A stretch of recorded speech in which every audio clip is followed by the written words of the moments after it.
Video ఎందుకు తీస్తున్నాను అనేది మీకు ఆల్రెడీ షార్ట్స్లో చెప్పాను. క్లయింట్కి మనం చేసిన బ్యాంగిల్ సైజ్ కరెక్టే, బట్ అది క్లయింట్కి రీచ్ అయిన తర్వాత సైజ్ లూజ్ అయ్యింది అని కంప్లైంట్ వచ్చింది. ఎందుకు ఏంటి అనేది చూపిస్తున్నాను. ఇప్పుడు నేను చూపించింది 2/4 బాక్స్ డిఫరెన్స్ కోసం, ఎందుకంటే 2/6 కూడా పెట్టి ఉండొచ్చు అని అంటారు. సో అందుకనే డైరెక్ట్ బాక్స్లోకించే తీసి చూపిస్తున్నాను. నేను ఆల్రెడీ సేల్ చేస్తున్నానని మీకు తెలుసు బ్యాంగిల్స్. సో దాంట్లోదే డైరెక్ట్గా చూపిస్తున్నాను. ఇది నేను లోపల సర్కిల్ గీసుకొని దాన్ని స్కేల్తో మెజర్ చేస్తున్నాను. సెంటీమీటర్స్లోనే మెజర్ చేస్తున్నాను. ఇంచెస్లో చేస్తే ఇంచెస్లో కూడా చేయొచ్చు, ప్రాబ్లం ఏం లేదు. బట్ ఇంచెస్లో చేసిన సెంటీమీటర్స్లో చేసిన డిఫరెన్స్ తెలుస్తుంది కదా. సో అలానే ఇది నేను మెజర్ చేసినప్పుడు 5.8.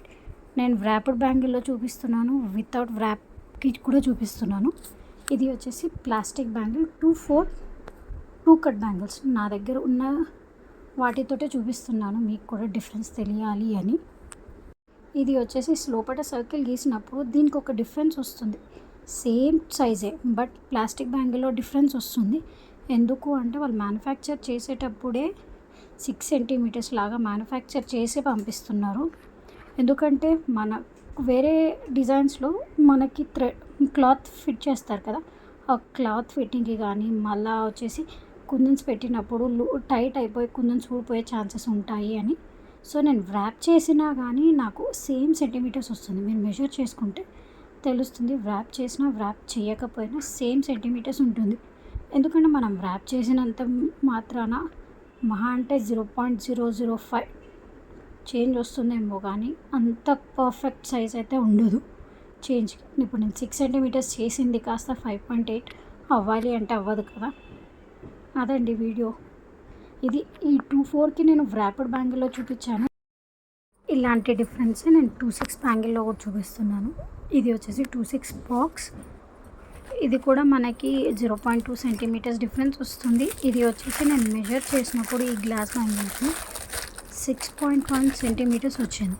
మీరు వీడియో చూస్తే క్లియర్గా అర్థమవుతుంది ఎంత వచ్చింది ఏంటి అనేది. నెక్స్ట్ వచ్చేసి వ్రాప్డ్ బ్యాంగిల్ లేదు, ప్లాస్టిక్ బ్యాంగిల్లోనే చూపిస్తున్నాను. దీని డిఫరెన్స్ కూడా, ఇది కూడా మనం మెజర్ చేస్తే మనకి 6.3 అరౌండ్ వస్తుంది. అలా అని మనకి పెద్ద డిఫరెన్స్ ఉంది అనుకోవద్దు, అలా అని చిన్న డిఫరెన్స్ అనుకోలేము. జస్ట్ మన హ్యాండ్ ఫ్లెక్సిబిలిటీ ఎలా ఉంటుంది అనేది.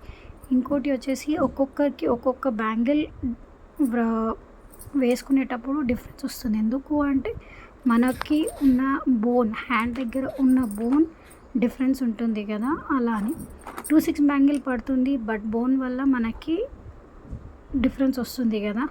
2/4 పడుతుంది, 2/6 వేసుకుంటారు. ఎందుకంటే బోన్ నుంచి బ్యాంగిల్ వేసేటప్పుడు పట్టదు, బ్యాంగిల్స్ విరిగిపోతాయి అనే ఒక రీజన్ కూడా ఉంది కదా. అలా అని కొందరికి 2/2 పడుతుంది, 2/4 పడుతుంది, 2/6 పడుతుంది. ఎగ్జాంపుల్ నేనే, నాకు 2/2 పడుతుంది, 2/4 పడుతుంది, 2/6 పడుతుంది. బట్ ఏంటి అంటే ఏది కింద పడిపోకుండా ఉంటుంది అనేది. ఏది పడిపోదు, జస్ట్ మనం యూస్ చేసేది ఎక్కువ 2/4. ఎందుకు అంటే మనకి ఎక్కువ బ్యాంగిల్స్ పట్టాలి అనుకుంటే 2/6, లేదు అనుకుంటే నార్మల్గా సరిపోతుంది 2/4. 2/2 అయితే మనం 1 డజన్ కంటే ఎక్కువ వేసుకోలేం కదా. ఎందుకు అంటే నా బోన్ ఫ్లెక్సిబిలిటీ నాకు తెలుసు కాబట్టి నాకు 2/2 పడుతుంది, బట్ ఎక్కువ బ్యాంగిల్స్ పట్టవు. 2/6 కొంచెం లూజ్ అవుతాయి, బట్ డిజైన్ నచ్చింది అనుకుంటే కూడా వేసుకుంటాం కదా.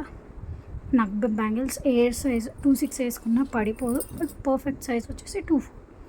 ఇదే అండి వీడియో. మీకు ఎలా అనిపించింది ఈ వీడియో అనేది కూడా కామెంట్ చేయండి. సిల్క్ థ్రెడ్ బ్యాంగిల్స్ ఆర్డర్ తీసుకునేటప్పుడు అయితే చాలా జాగ్రత్తగా ఉండండి.